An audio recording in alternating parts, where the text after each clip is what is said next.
자, 성경을 보게 되면 우리 하나님께서도 어떤 것에 대해서는요, 기억하라고 말씀을 하십니다.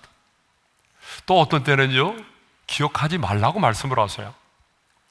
더 놀라운 사실은 동일한 사건임에도 불구하고 어떤 때는 하나님께서 그것을 잊지 말고 기억하라고 말씀하세요. 동일한 사건임에도 불구하고 또 어떤 때는요, 그것을 잊으라고 말씀하십니다. 기억하라고 말씀하기도 하고 기억하지 말라고 말씀하시기도 합니다. 그 사건과 상황이 다르기 때문이 아니라 그 의미가 다르기 때문에 그렇습니다. 그래서 성경에 보게 되면 기억하라고 하는 말씀이 참 많이 나옵니다. 창조주 하나님을 기억하라, 광야를 기억하라, 말씀을 기억하라, 롯의 처를 기억하라, 이런 기억하라고 하는 말씀이 참 많이 나와요. 또 반면에 기억하지 말라고 하는 말씀도 많이 나옵니다. 대표적으로 오늘 우리가 읽은 본문이죠. 자, 오늘 본문 18절의 말씀을 다시 한번 읽겠습니다. 다 같이요. 너희는 이전 일을 기억하지 말며 옛날 일을 생각하지 말라. 한번 따라서 합시다. 이전 일을 기억하지 말며. 그러면 여기서 이전 일은 뭘 말할까요? 과거에 일어난 여러 가지 사건들을 말하겠죠. 그러면 이제 하나님께서 기억하지 말라고 하는 그 이전 일은 구체적으로 무엇을 의미하는지 생각해 보도록 하겠습니다. 첫째로, 이전 일을 기억하지 말라고 할 때에 우리가 기억하지 말아야 될 첫 번째가 뭐냐 그러면 하나님께서 행하신 일입니다. 그러면 지금 이스라엘 백성들에게 있어서 하나님께서 행하신 일이 뭘까요? 그것은 출애굽의 역사입니다. 그리고 출애굽의 역사 속에 포함되어 있는 홍해의 사건을 말하죠. 그러니까 문맥적으로 보게 되면 홍해의 사건을 말해요. 왜냐하면 16절과 17절에서 홍해의 사건을 언급한 이후에 곧 이어서 하신 말씀이 뭐예요? 이전 일을 기억하지 말라라고 말씀을 하셨습니다. 여러분, 우리가 잘 아는 것처럼 출애굽한 이스라엘 백성들이 바알스본 맞은편 바닷가에 장막을 쳤어요. 앞에는 넘실대는 홍해가 가로막고 있었고 뒤에는 애굽의 군대가 추격해 오고 있었습니다. 이제 이스라엘 백성들은요, 진퇴양난에 빠졌어요. 그때 이스라엘 백성들은 두려워하면서 지도자를 불평하고 원망했죠. 그때 모세가 두려워 떨고 있는 이스라엘 백성들에게 이렇게 말합니다. 출애굽기 14장 13절의 말씀을 읽겠습니다. 다 같이요. 너희는 두려워하지 말고 가만히 있어서 여호와께서 오늘 너희를 위하여 행하시는 구원을 보라. 그리고 이어서 이렇게 말합니다. 다 같이요. 여호와께서 너희를 위하여 싸우시리니 너희는 가만히 있을지니라. 그러므로 이스라엘 민족에 있어서 가장 위대한 사건이 뭘까요? 역사적으로 결코 잊혀질 수 없는 최고의 사건은 바로 출애굽의 사건이고 홍해를 건넌 사건입니다. 그러므로 구원받은 이스라엘 백성들에게 결코 잊혀져서는 안 될 사건이 뭐예요? 이것이 바로 출애굽의 사건이고 홍해의 사건이다, 그 말입니다. 특별히 홍해의 사건은요, 바벨론의 포로로 끌려가서 70년 동안 포로된 생활을 해야 하는 유다 백성들에게는 정말로 기억하고 또 기억을 해야 될 중요한 사건입니다. 왜냐하면 이런 홍해를 가르시는 기적으로 자기 백성을 구원해 내신 전능하신 하나님께서 우리도 구원하여 내실 것이라고 하는 확신을 갖도록 하기 때문입니다. 그런데 하나님은 이사야 선지자를 통해서 하나님께서 이전에 행하신 이 엄청난 이 구원의 사건, 홍해의 사건, 출애굽의 사건을 기억하지 말라고 말씀하십니다. 정말 기억하고 기억해야 될 사건인데 하나님은 지금 이전 일을 기억하지 말라고 말씀하세요. 자, 두 번째로 구원받은 우리가 기억하지 말아야 될 이전 일이 뭘까요? 그것은요, 우리가 주님 안에서 확실하게 용서받은 죄를 말합니다. 자, 우리가 확실하게 회개하고 용서를 받았다면 우리는 내가 용서받은 그 죄를 다시는 기억을 해서는 안 된다라고 하는 거죠. 왜냐하면 성경을 보게 되면 하나님은 용서받은 그 죄를 다시 기억하지 않으시겠다라고 여러 차례 말씀을 하셨습니다. 자, 히브리서 8장 12절의 말씀을 읽겠습니다. 다 같이요. 내가 그들의 불의를 긍휼히 여기고 그들의 죄를 다시 기억하지 아니하리라 하셨느니라. 히브리서 10장 17절의 말씀도 읽겠습니다. 다 같이요. 또 그들의 죄와 그들의 불법을 내가 다시 기억하지 아니하리라 하셨으니, 하나님은 계속해서 그들의 죄와 그들의 불법에 대하여 다시 기억하지 않으시겠다라고 말씀을 하십니다. 하나님은 구약의 이사야 선지자를 통해서도 내가 네 죄를 기억하지 않겠다라고 말씀을 하세요. 이사야 43장 25절의 말씀입니다. 함께 읽겠습니다. 나 곧 나는 나를 위하여 내 허물을 도말하는 자니 내 죄를 기억하지 아니하리라.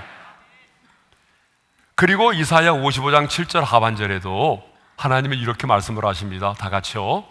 여호와께로 돌아오라. 그리하면 그가 긍휼히 여기시리라. 우리 하나님께로 돌아오라. 그가 너그럽게 용서하시리라. 긍휼히 돌아오면, 떠났던 너희가 다시 돌아오면, 진정으로 회개하면 하나님이 긍휼히 여겨주시고 너그럽게 용서하시겠다라고 말씀을 하십니다. 그런데 이사야 선지자는요, 놀랍게도 하나님의 긍휼과 하나님의 용서하심에 대하여 말씀하면서 나의 생각과 하나님 자신의 생각과 너희의 생각이 다르다라고 말씀을 하세요. 이사야 55장 8절이죠. 다 같이요. 이런 내 생각이 너희의 생각과 다름이요 내 길은 너희의 길과 다름이니라. 여호와의 말씀이니라. 하나님의 용서를 우리 인간이 이해할 수가 없다는 거예요. 하나님께서 우리 죄를 사하시고 다시는 그 죄를 기억하지 않으시는데, 그것을 우리 피조물인 우리 인간은 이해가 불가능하다는 거야. 자, 예레미야 31장 34절의 말씀을 읽겠습니다. 다 같이요. 내가 그들의 악행을 사하고 다시는 그 죄를 기억하지 아니하리라. 따라서 하겠습니다. 다시는 그 죄를 기억하지 아니하리라. 시편 103편 12절에도 이런 말씀이 있어요. 다 같이요. 동이 서에서 먼 것 같이 우리의 죄과를 우리에게서 멀리 옮기셨으며, 하나님이 우리 죄를요 어떻게 옮기셨다고 말하죠? 동이 서에서 먼 것 같이. 여러분, 동과 서는요 영원히 만날 수 없는 지점을 말하는 거예요. 그러니까 이 말도 무슨 말인가 하면, 내가 용서한 너의 죄를 다시는 기억하지 않으시겠다는 거예요. 그것만이 아니에요. 이사야 38장 17절과 미가서 7장 19절의 말씀을 연이어 읽겠습니다. 다 같이요. 내 모든 죄를 주의 등 뒤에 던지셨나이다. 우리의 죄악을 발로 밟으시고 우리의 모든 죄를 깊은 바다에 던지시리다. 거기 보게 되면 우리의 모든 죄를 하나님이 어디로 던지신다고요? 등 뒤로 던지신대요. 여러분, 우리의 등은 볼 수가 없는 곳이에요. 아무리 목이 길어도 여러분 등을 볼 수 있나요? 또 깊은 바다에 던지신다는 거예요. 깊은 바다는요 다시 꼬집어낼 수 없는 곳이에요. 이 말은 무슨 말인가 하면, 하나님께서 용서하신 그 죄는요 하나님은 다시는 그 죄를 기억하지 않으신다는 것입니다. 그런데 더 중요한 것은 그 죄만을 기억하지 않으실 뿐만 아니라 그 사람을 대할 때도 그 죄를 온전히 사함받은 사람으로, 다시 말하면 그 죄를 짓지 않는 사람으로, 한 번도 그 죄를 짓지 않는 사람으로 간주하시고 그 사람을 대하여 주신다는 것입니다. 여러분, 이것이 하나님의 전능하심입니다. 세상을 말씀으로 창조하신 것만이 하나님의 전능하심이 아니에요. 하나님이 말씀으로 세상을 창조하셨다. 엄청난 전능하심이죠. 그런데 여러분, 그 전능하심보다 더 큰 최고의 전능하심이 뭔지 알아요? 하나님이 용서하신 그 죄를요 다시는 기억하지 않으신다는 것입니다. 이것은 하나님이시기 때문에 가능한 겁니다. 우리 인간들은 불가능합니다. 우리 인간들은 어때요? 잊어야지. 그런데 잊으려고 하면 더 잊혀지지 않아요. 내가 아무리 용서했어. 여보, 내가 용서했어. 그런데 그렇지가 않아요. 마음 한구석에는 남아있어요. 어떤 상황이 오게 되면 또다시 기억이 나는 거예요. 우리 인간은 그래요. 우리 인간은 용서하지만 남아있어요. 예? 그러므로 피조물인 우리 인간들은요, 하나님의 긍휼하심에 대해서, 하나님의 용서하심에 대해서 아무리 설명을 해도 이해할 수가 없어요. 아니, 이해 자체가 불가능한 거예요. 우리들이 어떤 죄를 사해주고 용서한다고 할 때도요, 경중이 있어요. 그리고 우리들이 사용하는 용서는요, 횟수가 있어요. 나 이번만이야. 나 이번만 용서해 줄게. 우리 인간들이 용서해 줄 수 있는 용서의 횟수는 딱 3번이에요. 3번. 3번도 많아요. 단칼에 끝내는 사람도 있어요. 그런데 하나님의 용서는요, 무제한이에요. 70번에 7번은 무제한을 말하는 거예요. 이런 하나님의 용서를, 그 죄를 사하시고 다시 기억하지 않으시는 그 이 하나님의 사하심을, 어떤 죄라도 용서하시는 하나님의 용서를, 무제한으로 용서하시는 하나님의 사하심을 인간이 알 수 있어요? 불가능합니다. 그래서 하나님의 긍휼과 하나님의 용서를 말하면서 내 생각과 너희의 생각이 하늘과 땅처럼 다르다라고 말씀을 하시는 것입니다. 그러므로 이제 우리도 주님 앞에서 나아가서 그 죄를 자백하고 그 죄에서 돌이킴으로 용서를 받았다고 한다면 용서받은 그 죄를 다시는 기억하지 않기를 바랍니다.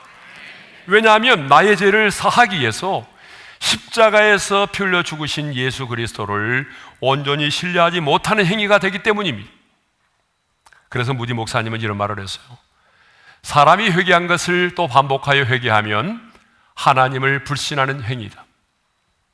자, 3번째로 우리가 기억하지 말아야 될 이전 일은요, 지난날의 실수와 실패와 아픔과 상처입니다. 인생을 살다 보게 되면 실패할 때가 있어요. 넘어질 수도 있습니다. 인생을 살다 보게 되면 내가 경험한 어떤 사건과 내가 만났던 그 사람들에 의해서 아픔과 상처를 갖게 될 때가 있습니다.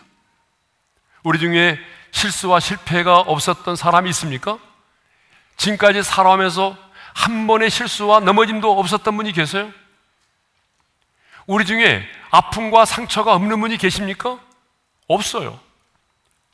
하나님의 마음에 합한 자였던 다윗에게도 실패와 넘어짐이 있었고 아픔과 상처가 있었어요. 여러분, 하나님의 사람 다윗이요, 우리가 잘 아는 것처럼 살인죄와 간음죄를 지었잖아요. 우리가 상상할 수 없는 죄를 지었잖아요. 넘어졌잖아요. 그것만이 아니에요. 수많은 사람들로부터 배신을 받았어요.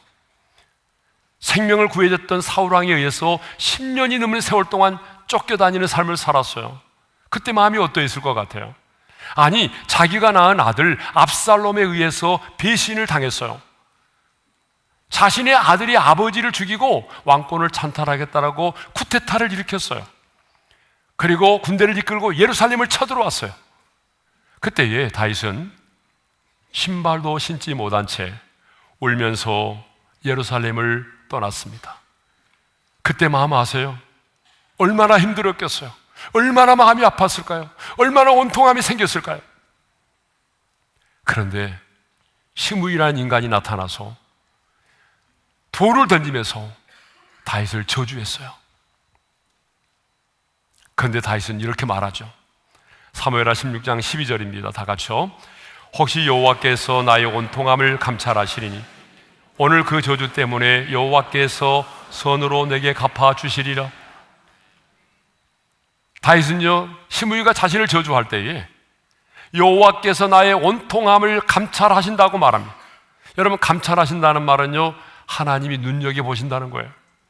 지금 내가 당하고 있는 이 저주의 상황, 내가 저 신하가 나에게 돌을 던지면서 나를 저주하고 있는 이 상황, 아들의 그 배신으로 인해서 내가 피난을 떠나고 있는 이 아픈 마음을 하나님이 보고 계신다는 거예요.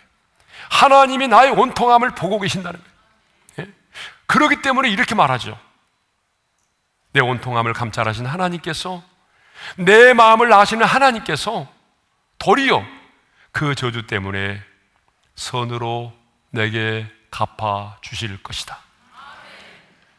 내 온통함을 보시는 하나님께서 마침내 그 저주를 선으로 바꿔 주실 것이다. 성도 여러분, 참 불평과 원망, 아픔과 상처의 감정은 쉽게 사라지지 않아요. 그래서 많은 사람들이 과거의 아픔과 상처에 매여 있습니다. 그럴 때마다 여러분 이렇게 생각하십시오. 그래, 다른 사람은 몰라도 하나님은 나의 마음의 온통함을 감찰하고 계신다. 하나님은 내 마음을 알고 계신다. 하나님은 지금 내가 어떤 상황 가운데 처해 있는지 하나님은 내 마음을 알고 계신다. 그래서 여러분 안에 있는 온통함을 하나님께로 나아가서 그 하나님 앞에서 여러분의 온통함을 쏟아 놓으십시오. 그리고 믿으십시오. 하나님께서 반드시 지금의 저주를 선으로 바꿔주실 것을. 그것밖에는 방법이 없어요. 그래서 믿음으로 이 고난을 이겨냈던 다윗은 이런 놀라운 고백을 하였습니다. 다 같이요. 고난 당한 것이 내게 유익이라. 이로 말미암아 내가 주의 율례들을 배우게 되었나이다. 욥기서에도 보게 되면 이런 말이 있습니다. 다 같이요. 내 환난을 잊을 것이라. 이렇게 성경은 지난날의 고난과 환난의 날들을, 실패와 넘어짐과 아픔과 상처의 감정들을 잊어버리라고 말합니다. 그러므로 이제 우리는 과거의 실패와 넘어짐, 과거에 내가 안에 있었던 상처와 아픔의 감정들을 잊어버려야 합니다. 이전 일을 기억하지 말라고 그랬잖아요. 예. 자, 그러면 더 중요한 문제입니다. 왜 우리는 이전 일을 기억하지 말아야 되는가? 첫째로, 하나님께서 앞으로 내 인생 가운데 행하실 새 일이 더 크기 때문에 그렇습니다. 여러분, 방금 우리가 말씀드린 것처럼 이스라엘 백성들이 430년 동안 애굽에서 종살이 하던 그들이 애굽에서 출애굽을 했다는 것, 대단한 사건입니다. 이거는 정말 잊을 수가 없는 사건이죠. 홍해가 갈라지고 육지처럼 홍해를 건너고 뒤따라오던 애굽의 군대가 물속에 수장된 사건은요, 정말 이건 잊을 수가 없는 사건이에요. 가장 큰 역사적인 사건이에요. 그런데 하나님은요, 하나님 당신께서 친히 행하신 그 놀라운 구원의 사건에 대해서 뭐라고 말씀하십니까? 이전 일을 기억하지 말라. 왜 하나님은 하나님께서 친히 행하신 그 놀라운 구원의 사건에 대해서 이전 일을 기억하지 말라고 말씀하실까요? 그 이유가 있습니다. 그 이유는요, 하나님께서 앞으로 이 백성들 가운데 행하실 새 일 때문에 그렇습니다. 그래서 하나님은요, 이전 일을 기억하지 말라고 말씀하신 다음에 곧이어 뭐라고 말씀하셨어요? 다 같이 읽겠습니다. 시작. 보라, 내가 새 일을 행하리니 이제 나타낼 것이다. 하나님께서 이제 그들 가운데 행하실 그 새로운 일, 그 일 때문에 이전 일을 기억하지 말라는 것입니다. 사랑하는 성도 여러분, 저와 여러분이 예수를 믿고 구원을 받은 것은 놀라운 기적입니다. 제가 여러 차례 여러분들에게 말씀드렸듯이 우리 인생의 최고의 기적은 내가 오늘 예수를 믿고 있다는 사실입니다. 정말 여러분이 이 사실이 믿어지면 다시 한번 크게 아멘 할까요? 여러분의 인생의 최고의 기적은 내가 예수를 믿고 있는 것입니다. 이것처럼 우리 인생의 가장 큰 기적은 없어요. 그런데 하나님은 오늘 저와 여러분에게 말씀하십니다. 이전 일을 기억하지 말라. 여러분, 이 말을 이렇게 오해하면 안 됩니다. 내가 받은 구원을 잊고 살라는 말인가? 그 말이 아니에요. 내가 받은 구원, 하나님께서 내게 베풀어준 구원의 은혜를 잊고 살라는 말이 아닙니다. 과거에 내가 받은 구원에만 집착하지 말라는 말이에요. 그러므로 이전 일을 기억하지 말라는 것은 구원의 은혜를 잊고 살라는 말이 아니라 하나님께서 앞으로 내 인생 가운데 행하실 그 새로운 놀라운 일들을 믿음의 눈으로 바라보면서 과거에 집착하지 말고 내일을 향하여 도전하라는 것입니다. 과거의 내 인생 가운데 베푸신 과거의 일에 집중하지 말고 앞으로 하나님께서 내 인생 가운데 행하실 새로운 일에 더 집중하라는 얘기입니다. 우리를 구원하신 하나님은 우리를 구원하신 것으로 만족하지 않습니다. 하나님은 여러분들을 죄와 사망에서 구원해 내셨는데 죄와 사망에서 여러분들을 구원하여 내신 것으로 만족하지 않습니다. 하나님은 여러분의 인생 가운데, 앞으로의 인생 가운데 더 크고 더 놀라운 일을 행하시기를 원하십니다. 두 번째로, 왜 하나님께서 이전 일을 기억하지 말라고 말씀하시느냐? 하나님은요, 미래지향적인 분이시기 때문에 그렇습니다. 자, 성경을 보게 되면 우리 하나님은요, 과거지향적이 아니에요. 언제나 하나님은 미래지향적인 분이십니다. 예레미야 29장 11절의 말씀을 읽겠어요? 다 같이요. 여호와의 말씀이니라. 너희를 향한 나의 생각을 내가 아나니 평안이요 재앙이 아니니라. 너희에게 미래와 희망을 주는 것이니라. 따라서 합시다. 너희에게 미래와 희망을 주는 것이니라.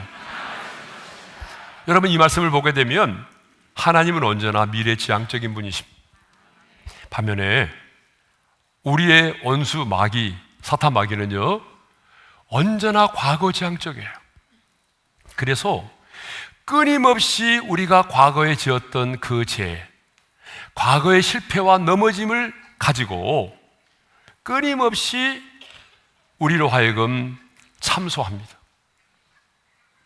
과거의 상처를 들먹이고 과거의 아픔을 되새기게 하면서 지난날의 실패와 넘어짐을 통해서 끊임없이 우리로 하여금 과거에 매이게 만들고, 그리고 그것을 가지고 우리를 참소하죠. 그리고 사탄이 가장 많이 하는 말이 뭔지 아세요? 바로 이 말입니다. 너는 이제 끝났어. 하나님은 너를 사랑하지 않아. 너는 안 돼. 여러분, 이런 말을 다 들어보셨죠? 근데 왜 여러분, 우리 하나님은 어떻습니까?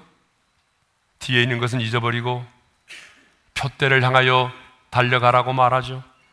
이전 것은 지나갔으니 보라 새 것이 되었도다라고 말씀하십니다.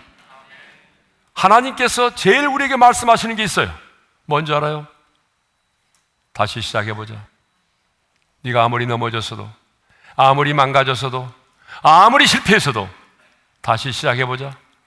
여러분, 이것이 바로 우리를 향한 하나님의 음성인 것입니다. 사람들은요, 지나온 과거에 관심을 갖고 있어요. 그러나 하나님은 오늘 이후의 삶에 더 많은 관심을 갖고 계십니다. 그런데 오늘 너무나 많은 사람들이 돌아갈 수도 없고 돌이킬 수도 없는 과거에 묶여서 인생을 살아가고 있습니다. 그러나 여러분 기억하십시오. 과거에 묶여있는 자는 미래를 향하여 나아갈 수가 없습니다. 사랑하는 성도 여러분, 내 인생 가운데 새로운 일을 행하시는 하나님의 일을 보기를 원하십니까? 새롭게 열어주시는 하나님의 길로 나아가기를 원하십니까? 그렇다면 이제 여러분의 과거의 아픔, 상처, 실패와 넘어짐, 그리고 하나님이 나를 용서하신 그 과거의 죄, 그 모든 것들에 대하여 마침표를 찍으십시오. 쉼표가 아니라 마침표를 찍으셔야 됩니다. 그래야 새롭게 일하시는 하나님의 일을 볼 수가 있습니다. 그래야 주님이 주신 땅으로 비전을 가지고 한 걸음 한 걸음 나아갈 수가 있는 것입니다.